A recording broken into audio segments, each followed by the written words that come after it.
TV Liberté, bonjour.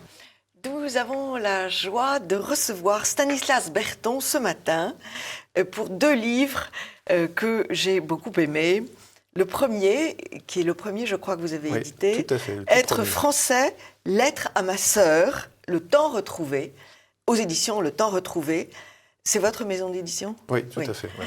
Et le second, La France retrouvée, donc toujours à la même édition. Et puis vous avez publié un autre grand livre qui a été présenté à TV Liberté par Pierre Bergerot. Oui, tout à fait. C'est L'Homme et la Cité en 3 volumes. Et le volume 3 vient de sortir tout récemment. Et j'étais il y a quelques semaines avec Pierre Bergerot. Voilà. Alors, comme là, il y a 3 volumes, je l'ai laissé à un jeune homme qui avait plus d'énergie que moi. Mais j'ai beaucoup aimé ces 2-là qui se lisent extrêmement facilement, chers amis de TV Liberté, et qui font infiniment de bien, qui sont quand même très, très, très atypiques aujourd'hui. Vous êtes un ancien chef d'entreprise. Oui. Alors, qu'est-ce qui se passe tout d'un coup ? Vous arrêtez de diriger des entreprises et vous vous mettez à écrire. D'abord, vous avez hérité, vous avez vendu très bien vos sociétés. Qu'est-ce qui s'est passé ? Parce que vous êtes quand même très jeune. Oui, en fait, en ayant été chef d'entreprise, c'était une prise de conscience par rapport à ce qui se passait. Et puis un appel, en fait, je me suis senti vraiment appelé à faire ce travail. Ah, c'est une vocation, carrément. Oui, vraiment. Et j'ai découvert même, pour tout vous dire, parce que j'ai fait un jeu vidéo qu'en fait, les téléspectateurs pourraient retrouver.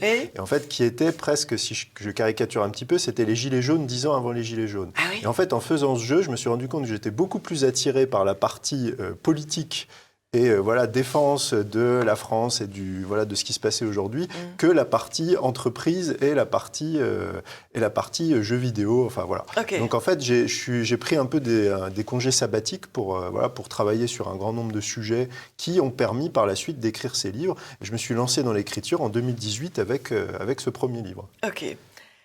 Ça, c'est déjà une explication. Par ailleurs, vous avez, semble-t-il, une culture assez importante, atypique pour un jeune de votre... Après tout, quel âge avez-vous ? Là, je vais avoir 39 ans cette année. Oui. Une culture profonde. Où avez-vous trouvé cette culture ? En classe, dans votre famille ? Alors, j'ai toujours aimé déjà beaucoup lire. Oui. Et j'ai été soutenu dans cette curiosité, notamment par ma mère, qui m'a permis de m'acheter plein de livres autant que je voulais quand j'étais petit. Donc ça, déjà, c'est quelque chose qui m'a beaucoup nourri. Et puis j'ai eu la chance d'être dans une famille où il y avait quand même une culture, j'avais accès, les voyages, des musées, des choses comme ça. Enfin, j'ai été quand même dans un environnement porteur, il faut le reconnaître, pour satisfaire ma curiosité naturelle. Donc une culture très traditionnelle. Comme on élevait les enfants avant. Voilà, exactement. J'ai encore eu la chance, je dois dire, d'avoir grandi dans les années 90, à une époque où il y avait encore des choses qui tenaient la route, même l'école publique. Moi, j'ai fait une grande partie de ma scolarité dans l'école publique. J'ai fait une école privée pour la maternelle et après, collège-lycée, j'étais dans le public à Lunéville, petite ville de province dans l'est de la France.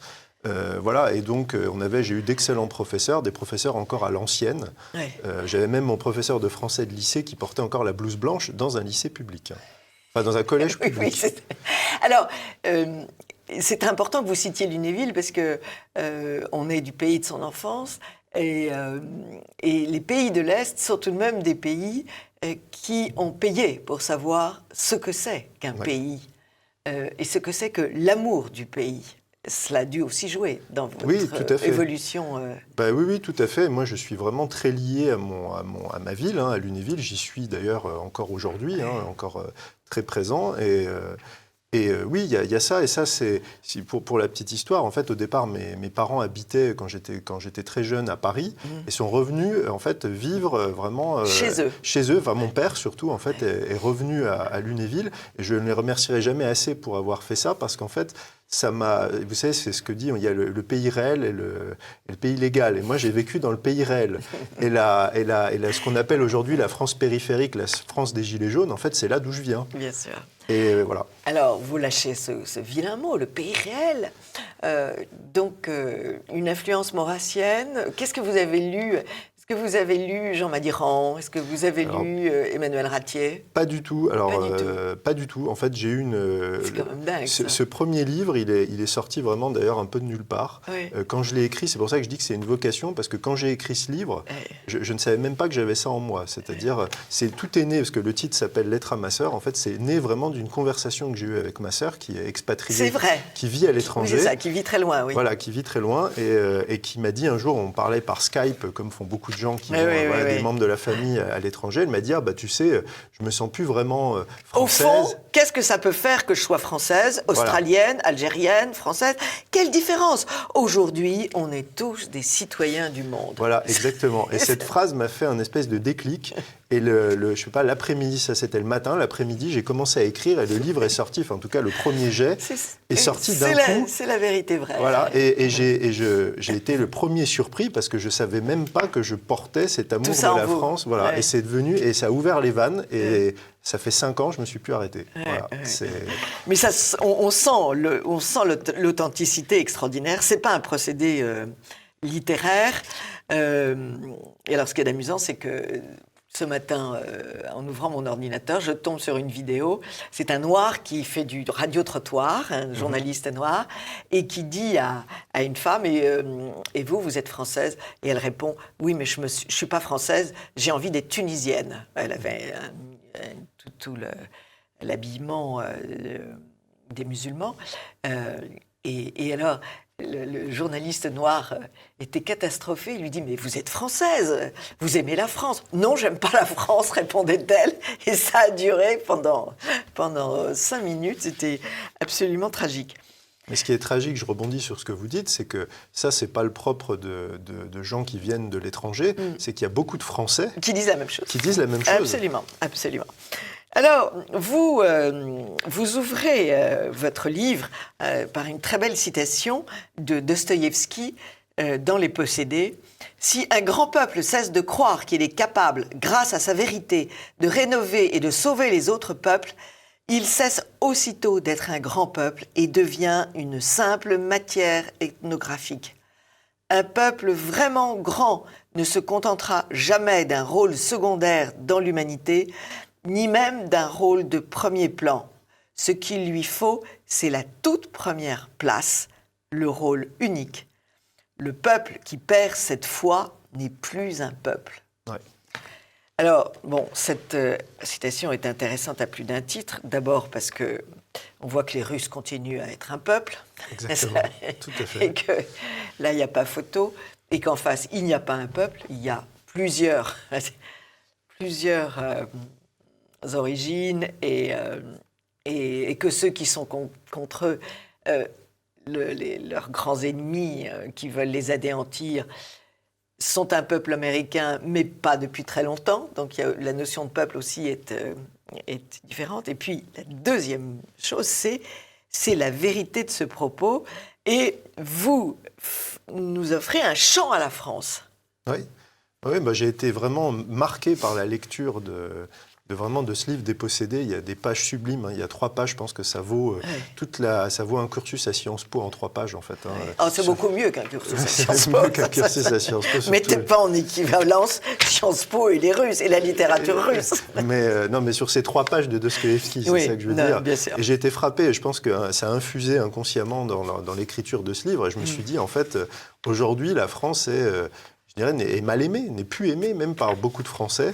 Et j'ai eu envie de communiquer. En plus, c'était tout à fait sincère parce que ce que j'ai écrit dans ce livre, c'est vraiment ce que je pense. Et quand on s'intéresse à notre pays, à notre cher pays, on se rend compte qu'il y a une matière extraordinaire. Moi, c'est ça, si vous voulez, qui me frappe le plus et qui m'attriste le plus, c'est qu'il y a peu de pays qui ont tous ces trésors, toutes ces richesses, toute cette histoire, tous ces motifs de fierté.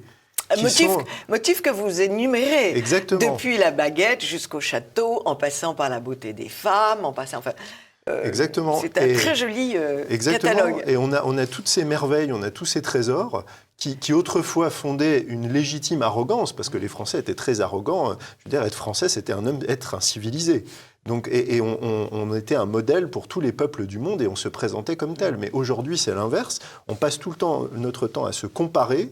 et à se comparer de manière défavorable et à vouloir toujours copier les autres. Alors ça va être les Américains, ça va être la culture étrangère. Et je vais dire quelque chose à ce sujet qui est très important. C'est qu'on parle souvent, par exemple, du grand remplacement par les populations émigrées, etc., qui, à partir des années 70. Mais moi, je trouve, en y réfléchissant, que, en fait, le grand remplacement, il s'est produit même avant, notamment par l'américanisation de la culture française et de l'esprit des Français dès l'après-guerre. Et ça, c'est un grand remplacement culturel qui n'est jamais dénoncé, qui a été totalement assimilé, et les Français aspirent à devenir des Américains. Absolument. Et on le voit dans l'usage de la langue anglaise, on le voit même dans l'évolution. Aujourd'hui, on se retrouve avec, vous savez, des banlieues commerciales, comme en banlieue des villes américaines. Complètement, oui. On vide nos centres-villes de nos petits commerces qui faisaient le charme. L'architecture est devenue tout à fait... même les nouvelles maisons construites, ça ressemble aux suburbs des villes américaines. Oui. Donc on s'est totalement américanisé. Et en fait, ce qui est quand même terrible, parce que l'Amérique, malgré toute la sympathie qu'on peut avoir pour le peuple américain, c'est un peuple jeune et c'est un peuple qui n'a pas donné le quart ou le dixième de ce que la France a donné à l'humanité. Donc on a perdu, les Français ont perdu, parmi les grands peuples, ce sentiment de leur spécificité. Alors, on a tout inventé, en tout cas inventé beaucoup de choses, y compris le virus de la modernité. Parce que la révolution, c'est quand même nous qui l'avons inventée, c'est quand même les Français qui l'ont inventée. Avant, c'était la barbarie, demain, c'est l'humanité. C'est une phrase de Victor Hugo qui dit avant, c'était les princes et la barbarie, demain, c'est le progrès et l'humanité. 200 ans, 300 ans plus tard, bonjour l'humanité, bonjour la paix, le bonheur, et voilà. Donc, on a aussi finalement cassé nous-mêmes notre propre force. Oui, tout à fait. On a fait de la modernité, ça j'en parle dans mes autres livres, un produit d'exportation. Mais même à la limite, si on veut se faire un peu l'avocat du diable, c'est que même là, la France avait encore, je veux dire, un prestige. Je veux dire, même les révolutionnaires, même si c'était quelque chose de mauvais, il y avait une ardeur, il y avait un souffle, il y avait l'idée que les Français apportaient quelque chose au monde. Je veux dire, il y avait quand même une espèce d'audace. Je veux dire, l'Arc de Triomphe, les victoires napoléoniennes, c'est quand même quelque chose qui fait l'épopée de la France. Et les Français avaient cette ardeur. Aujourd'hui, même, il n'y a plus d'ardeur, il n'y a plus rien. Je veux dire, même si ce n'était pas bon, il y avait quand même l'idée que la France avait un rôle essentiel à jouer dans le monde. Et c'est ça qu'on a perdu aujourd'hui. Alors, vous soulignez bien que la plupart des autres peuples ont gardé cette fierté, ont gardé les caractéristiques de leur état, de leur âme. Et c'est vrai, si on parle du Japon, si on parle de l'Allemagne, si on parle de l'Inde, si on parle de la Chine, la tradition, avec un grand T, est respectée, peut-être pas dans tous les domaines, mais c'est que ça reste le socle. Et en fait, il y a plusieurs choses. C'est que, comme vous dites, en effet, cette tradition, elle est toujours respectée. Elle est portée par une élite, parce que ce soit en Russie, que ce soit par exemple l'orthodoxie, que ce soit en Chine pour maintenant le confucianisme qui revient sous l'influence de la pensée de Xi Jinping, il y a cette volonté. Mais ça, je l'explique. Alors, je ne l'avais pas compris à l'époque où j'ai rédigé Être français, mais en fait, ça, c'est complètement lié au catholicisme. Parce qu'en fait, la France était fille aînée de l'Église. Il faut quand même rappeler que l'entité France commence par le baptême de Clovis. Donc, et en fait, pour moi, une de mes causes explicatives, c'est comme la France s'est construite, comme vous l'avez dit très justement, à partir de la Révolution française, sur cette modernité qui prétend se détacher de Dieu et faire table rase de toute tradition catholique. On connaît certains qui disent, pour beaucoup de gens qui portent au nu la Révolution, la France, elle commence en 1789. C'est le grand gag de l'éducation nationale. Voilà, exactement. Et donc, quand on part de ça, comment peut-on construire quelque chose? Même aujourd'hui, on voit qu'en Russie, pourtant avec 80 ans de communisme, en fait, il y a ce retour à la tradition. Et puis même, vous savez, Staline avait eu l'intelligence pendant ce qu'ils appellent la Grande Guerre patriotique, donc la Deuxième Guerre mondiale, de rouvrir les églises. Donc il y a cette... Et moi, j'ai été très frappé, en 2016, donc c'était avant que je commence à écrire ce livre, j'ai été faire un voyage à Saint-Pétersbourg et il y a quelque chose qui m'a frappé et qui a, je pense, nourri ce livre. C'est que je suis allé le jour de la fête nationale russe, au mois de juin, à la cathédrale Pierre et Paul, à Saint-Pétersbourg. Et j'ai vu, c'est un peu leur équivalent de Saint-Denis, c'est le mausolée de tous les tsars, etc. Et j'ai été frappé en ce jour de fête nationale de voir une foule populaire qui spontanément allait mettre des bougies, allait fleurir la tombe de ces tsars. Et qui venaient vraiment en dévotion. Y compris les derniers qui ont été assassinés. Exactement, qui sont revenus, et très geste très beau, ils sont non seulement revenus, ils ont été enterrés avec leurs serviteurs qui leur étaient restés fidèles. Donc ça, c'est quelque chose de très beau. Et moi, j'ai vu vraiment des babouchkas qui venaient mettre une petite fleur, mettre une bougie. Et je me suis dit, mais un peuple qui est capable de passer par 80 ans de communisme, de fusiller sa famille royale et de revenir après avec une telle dévotion, là, il y a quelque chose qui se joue, en fait. Alors, c'est justement l'une des idées centrales de ces deux livres, c'est que l'énergie d'un peuple ne peut donner sa pleine mesure que si elle est verticale et si elle a une référence au ciel, c'est-à-dire si elle a une religion. Oui. Ça, c'est une grande de vos idées. Comment est-ce que vous expliquez cela ? Comment j'explique ça ? Bon, déjà, moi, j'ai eu la chance quand même déjà de grandir dans une famille catholique. Oui. Donc il y a déjà eu cette, j'ai baigné dans ce bain culturel. Après, c'était du catholicisme culturel comme il y a eu dans beaucoup de familles. C'était pas forcément très poussé sur la théologie. Ça, après, j'ai creusé par moi-même. Mais je pense que c'est juste du bon sens en fait. C'est-à-dire, j'observe les autres peuples. Je vois qu'il y a toujours ce lien. Je veux dire, les Américains jurent sur la Bible, les Russes, l'orthodoxie revient. Je m'intéresse à la Chine, je vois qu'ils se repenchent vers leur tradition. Bon, je vois bien sûr le monde arabe avec ce rôle très central de la religion et cette dynamique que ça donne à cet esprit quand même de conquête qu'on retrouve aujourd'hui. Enfin, je constate en fait tout simplement que la religion est le moteur de beaucoup de choses et que en fait, ce que je constate, c'est que ce moteur est brisé en France et que même la France moderne s'est construite en opposition à ce processus et que même des gens dans le camp de on va dire du patriotisme, etc., se revendiquent de l'athéisme. Voilà. Et ça, c'est quelque chose que je trouve absolument frappant parce que ce que je dis toujours, c'est même sans parler de la théologie, de la foi, etc., c'est quel est le Dieu de la France ? Quel Dieu protège la France ? Et ce qui est sidérant, c'est que la France est saturée de catholicisme. Je veux dire, il suffit d'aller à un angle, n'importe quelle rue pour s'en rendre compte. Et en plus, ce que j'explique dans mon nouveau livre, c'est qu'il y a même une dimension géopolitique. Et moi, ma grande thèse, c'est que dans l'équilibre du monde multipolaire et l'équilibre de l'Europe, repose sur l'existence d'une France catholique qui vient, je dirais, faire équilibre à la Russie orthodoxe. Ça, c'est ma vision. Donc, je pense que c'est même une question de géopolitique et même de la raison d'État. C'est-à-dire que la France a besoin, pour se définir, pour trouver sa place dans le concert des nations, d'être une grande puissance catholique. Et donc, est-ce que c'est pour ça que les gens qui veulent détruire les nations, et en particulier la France, attaquent aussi fermement l'Église ? Ah bien sûr, mais de toute façon, on le voit... Et partout dans le monde, sûr. Puisque les catholiques sont partout martyrisés. Oui, et je rappelle que même en France, parce qu'on parle beaucoup des autres religions, mais il faut quand même... Les derniers rapports indiquent que la religion la plus attaquée, même encore aujourd'hui, les actes de christianophobie, visent, sont les plus hauts. Sont les plus hauts. Et qu'il y a des églises qui brûlent. Là, je crois que l'année dernière, il y avait quasiment tous les mois une église qui brûlait. Non, mais on le voit, de toute façon, dès qu'on s'intéresse à l'histoire des 200 dernières années, on voit qu'il y a une attaque méthodique, organisée contre l'Église catholique de l'extérieur et de l'intérieur. Alors, vous montrez aussi que pour imposer la loi d'airain de l'économie, il fallait détruire tout ce qui était un frein à cette expansion économique et ce culte du veau d'or, tout simplement, il faut appeler les choses par leur nom. Ce culte de veau d'or était extrêmement freiné par l'Église catholique. On ne le sait pas, mais s'il y avait autant de fêtes chrétiennes en France, c'était pour que les gens arrêtent de travailler. C'était pour qu'on rende à Dieu le culte qui lui est dû, mais aussi, surtout, pour que on arrête de travailler et on arrête de faire la guerre. Oui, deux règles. La paix de Dieu. La paix de Dieu. Exactement. Et ça, c'est quelque chose dont nos contemporains ne sont absolument pas... D'ailleurs, ils commencent à s'en rendre compte, puisque maintenant, on les fait travailler le lundi de Pentecôte, le dimanche, on fait tout, sauf...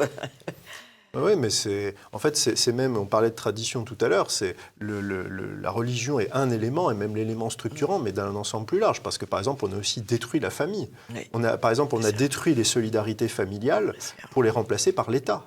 C'est l'État aujourd'hui avant les personnes âgées, c'était la charge des familles. Oui. Et moi, vous parliez de mon expérience, moi j'ai eu la chance de connaître par exemple mes arrière-grands-parents. Mes arrière-grand-mères sont mortes quasiment centenaires. Et moi, quand j'allais voir ma grand-mère, quand j'avais jusqu'à 10 ans, 10-12 ans, il y avait ma grand-mère et sa mère. Et sa mère qui était dans l'arrière-boutique. Et donc, moi, j'ai passé mon enfance sur les genoux de mon arrière-grand-mère. Ça, c'est fabuleux. Ouais. Donc, il y avait ce lien des générations. Et mon arrière-grand-mère habitait dans le même immeuble que ma grand-mère.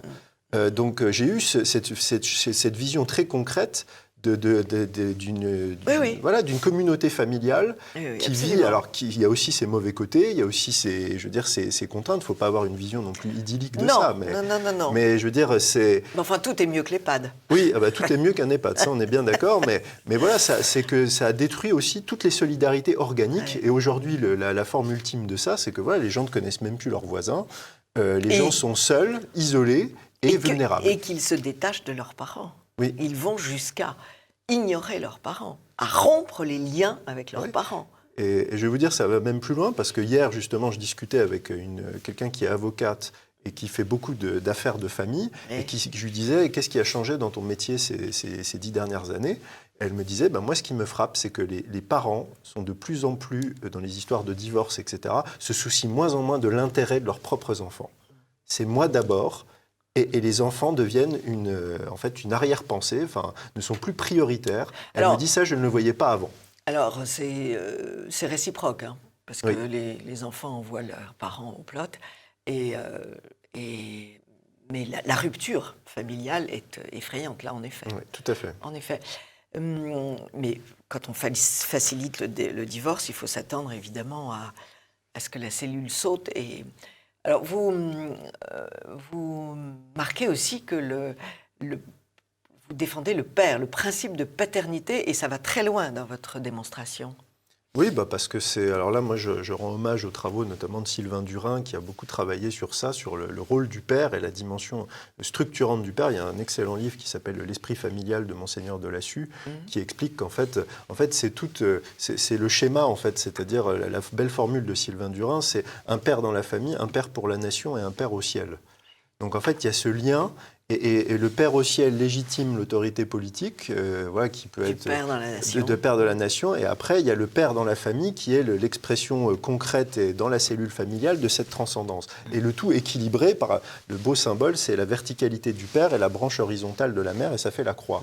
Et c'est ça. Et en fait, le rôle du père, et les pères aujourd'hui, j'en parle dans mon nouveau livre, de l'infantilisation, et du fait que les pères sont soit absents, donc à cause du divorce, à cause des familles qui ne sont pas assumées. Et du travail forcené, il faut bien du le dire travail, aussi. Exactement, ou manquant, c'est-à-dire qu'ils sont présents en tant que père, mais ils n'assument plus leur rôle de père, et qui est d'être une figure d'autorité, de fixer des limites, parce qu'on est dans une société qui appelle l'injonction, c'est de dépasser toutes les limites.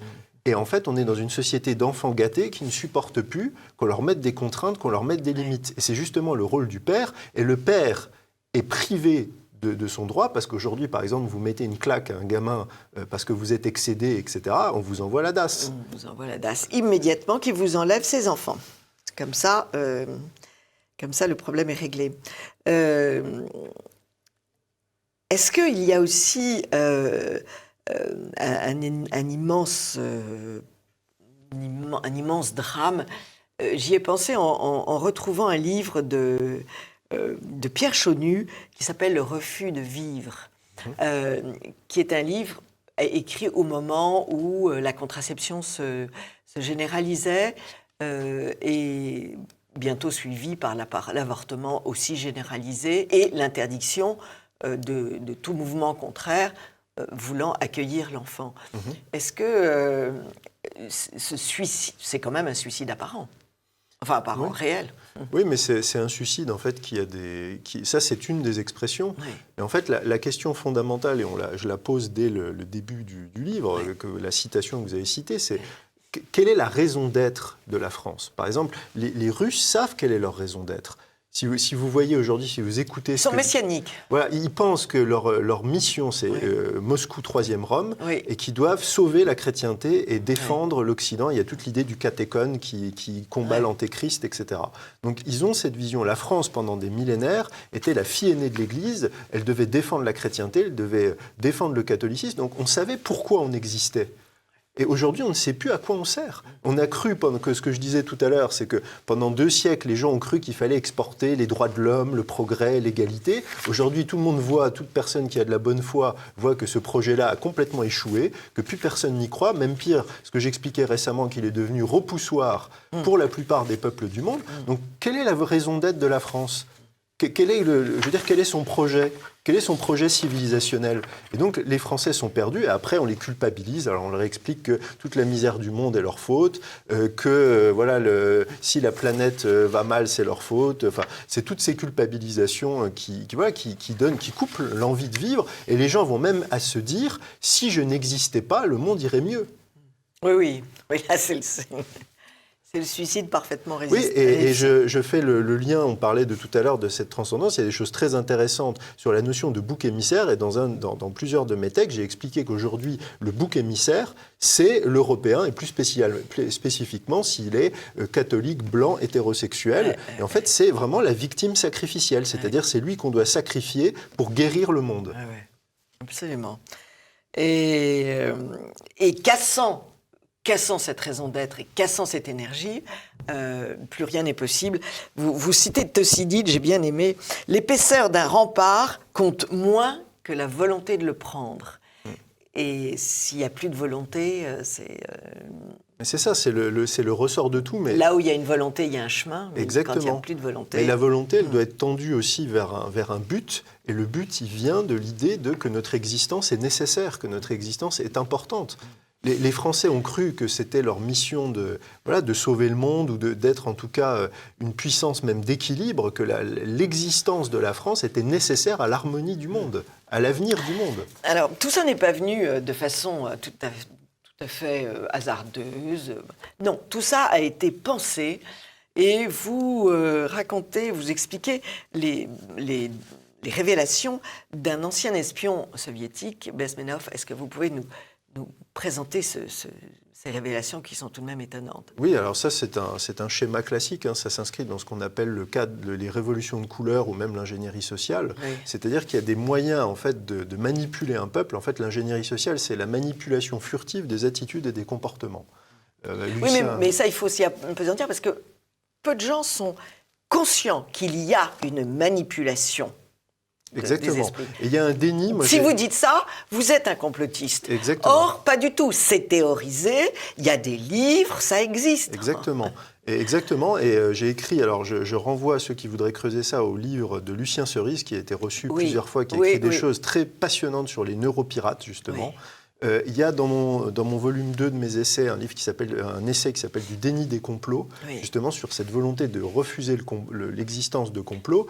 Et en fait, l'ingénierie sociale, qui est, comme vous dites, qui a été parfaitement théorisée, explique comment on peut amener les gens à penser certaines choses, à adopter certains comportements sans même en avoir conscience. Vous dites que les guerres ne sont plus tout à fait sur le terrain, encore que là, on en a un bel exemple, c'est la guerre des cerveaux. Oui, c'est la guerre cognitive, c'est ce qu'on appelle les guerres de 5e génération, les guerres hors limite aussi.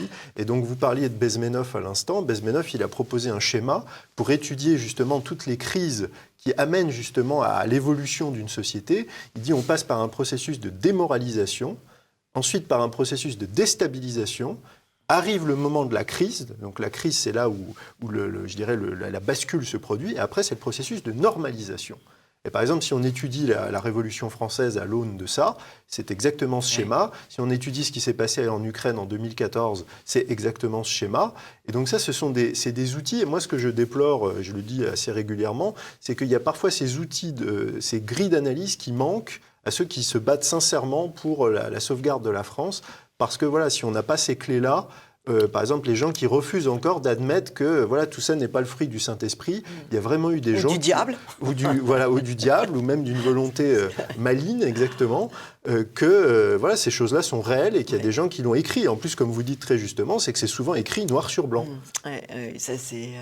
D'où l'importance du livre, Stanislas Berton, et l'importance de vos livres.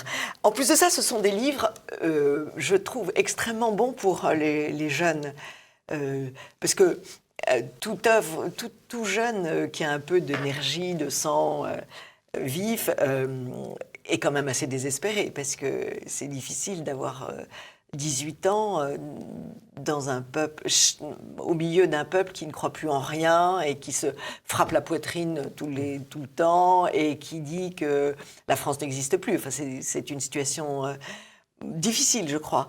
Et vos 2 livres sont, je trouve, des vitamines C certainement extrêmement efficaces. Parce que vous redites, même moi qui suis... pas très... qui est toujours l'espérance au cœur, sinon je ne ferais pas ce métier et je continuerais pas à me battre. Mais quelquefois, quand même, la réalité vous saute aux yeux. Le pays réel, malheureusement, on le voit tous les jours, à condition de bien ouvrir les yeux et de mettre les bonnes lunettes. Mais on a besoin de cette dynamisme. Et là, vous avez une énergie dans ces livres qui est bienvenue. Quel est votre secret ? Écoutez, c'est une grande grâce que Dieu m'a faite. Moi, j'ai toujours été quelqu'un de très énergique. J'ai créé ma première entreprise à peu près à 25 ans. Donc dans l'informatique, non ? Oui, c'est ça. ça ouais. Voilà. Okay. Et puis, voilà,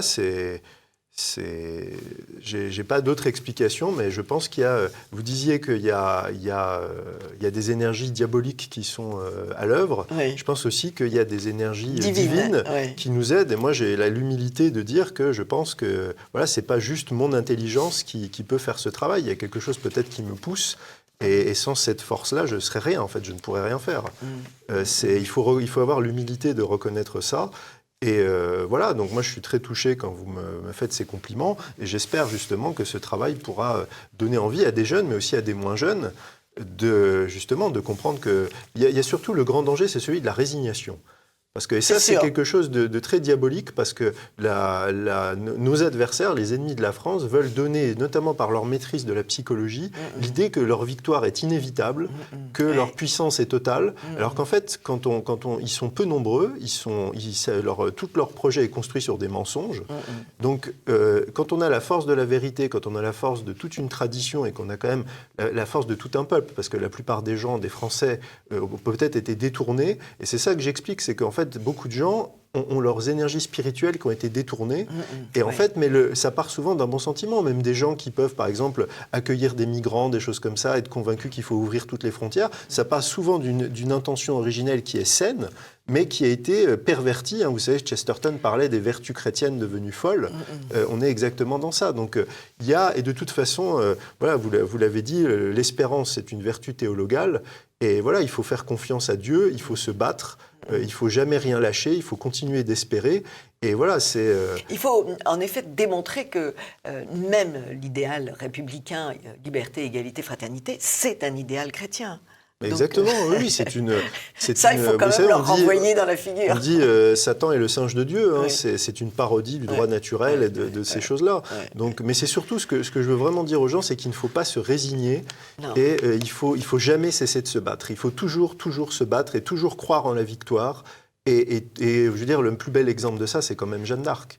Je veux dire, on a la chance en France, quel peuple peut justement se targuer d'avoir cette figure extraordinaire de cette jeune fille qui part, qui accomplit de tels prodiges. Et puis l'histoire de France, c'est aussi ça. La France, c'est des moments de désespoir absolument terribles. Et puis tout d'un coup, il y a un sursaut. Et c'est ça. Il y a des divines surprises. Voilà, exactement. Donc il faut toujours garder cette... voilà, et ne pas croire ça, parce que les prophéties deviennent des fois autoréalisatrices. C'est-à-dire que quand on pense que tout est fini, et ben voilà, on se couche et c'est fini.